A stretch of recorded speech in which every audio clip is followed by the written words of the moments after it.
Teachers lie to you. Yeah, that's right, we lie. I lie. Lying is great. I recommend it. Yeah, let's look at some examples. Do you have any eggs?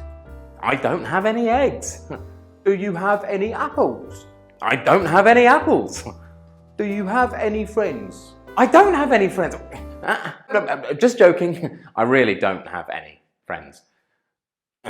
We tell you that any is only used in negatives and interrogatives, but this is a lie. In fact, we use any more commonly in affirmatives. Yeah, seriously, it was all a lie. I feel terrible about it. Please forgive me, even though I will never be able to forgive myself. Any in an affirmative statement means no matter which. I need a friend. Any friend. I don't care who it is. I just need a friend. Please, somebody, give me a friend. Because that is how you get friends. They are given to you, like a Twix. Tobes, can you get me a beer? Sure, Bruce. Which one? I don't know. Toby, get any one you want. Right, they all taste the same, innit? All right then, I'll get the non-alcoholic one. Oh, for God's sake, Toby, don't be stupid. We also commonly use any in conditional sentences. And if you have any questions about that, then why don't you watch my whole playlist about conditionals? Also, we lie to you about conditionals as well. Yeah, we'll talk about that later on. We teachers are very lazy, and so we tell you, put will in front of a verb, and it becomes the future. I go is the present. I will go is the future. Wow, Toby, English is so easy. You are a great teacher.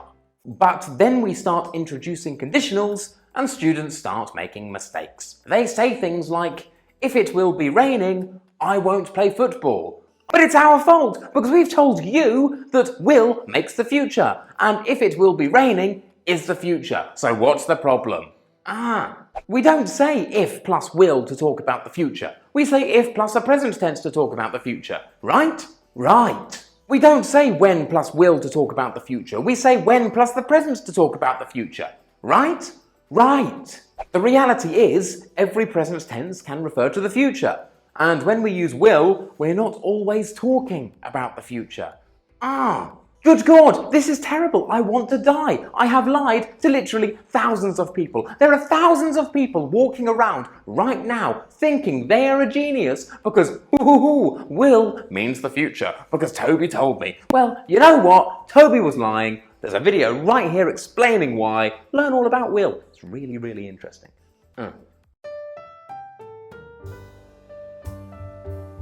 Teachers tell you that used to is for past habits and past states. Teachers also tell you that would is for past habits but not for past states. And guess what? This is a lie. We can use would for past states, but only if they are iterative. That means if they are repeated and not constant. But this is difficult to explain. So instead we just say, would, you can't use that for past states, you idiot. What are you, a maniac? So I cannot say I would love him, because this is constant. However, I can say I would love him even more when he played his guitar.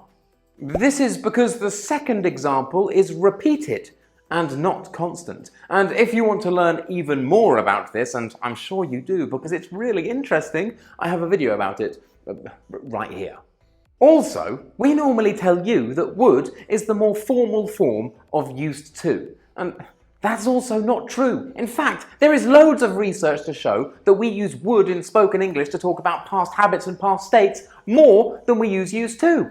There's even research to show that we barely ever use used to for past states, and instead we use the past simple. But us teachers don't explain that, and so now you're going, I used to go to school, and I used to wake up at 6 o'clock in the morning, and I used to have breakfast with my family, and then I used to catch the bus, and then I used to sit in class, and why am I saying used to all the time? It's annoying, there's too many syllables, when I could just say I'd.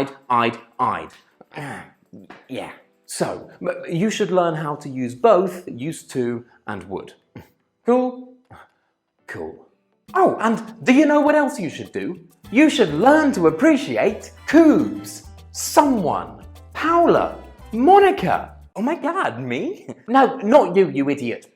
Go away. Christian, Zagara, and Paula. These guys donated to the channel because they are incredibly generous. Are you generous? I'm generous. I'm very generous. I make all of these videos for you for free. And if you feel that I've helped you prepare for your Cambridge exams, then please do consider donating yourself. The links will be in the comment section and the description. Thank you. Oh, good God, where to begin with the present simple? I am guilty of this one. I have told all of you repeatedly, like in this video here, that the present simple is simple, but it's not. Okay. If you are using the present simple to talk about the truth or general habits and routines, then yeah, it is simple. But oh my golly, my baby, the present simple is so much more than a simple habit and a routine. Indeed, the present simple is the past, the future, and the present, all rolled into one lovely ball of present simpleness. Did you know that we can use the present simple to talk about the past? Yeah, news articles do this all the time. In the headline. Did you know we can use the present simple to talk about actions in progress? Yeah, sports commentators do this all the time. In fact, Coca-Cola made an entire advert about this very use of the present simple. The link to that advert will be in the description, so watch it. It's interesting, I guess. Did you know that we can use the present simple to talk about the future? Yeah, in time clauses like when and as soon as, and when we're talking about scheduled and timetabled events. And there are many more uses. The present simple ain't simple. No. Okay, so we tell you that there are 4 conditionals, and then we give you some really simple examples, such as if plus the present simple plus subject plus will plus infinitive. And then we say, off you go, use your conditionals, have fun. And then you hear something like this. Toby, if you are going to buy me a non-alcoholic beer, I'm not interested. All right. And Jesus Christ, what is that? Is that a first conditional? Well, we're talking about the real future here, but if plus present simple plus subject plus will plus infinitive, that's not much help here, is it? No. Or what about this? What type of conditional is this? If I got to work late, my boss would be angry. Well, that's easy. This is a second conditional, right? No, it depends on the context. This could be a 0 conditional talking about habitual past behaviour.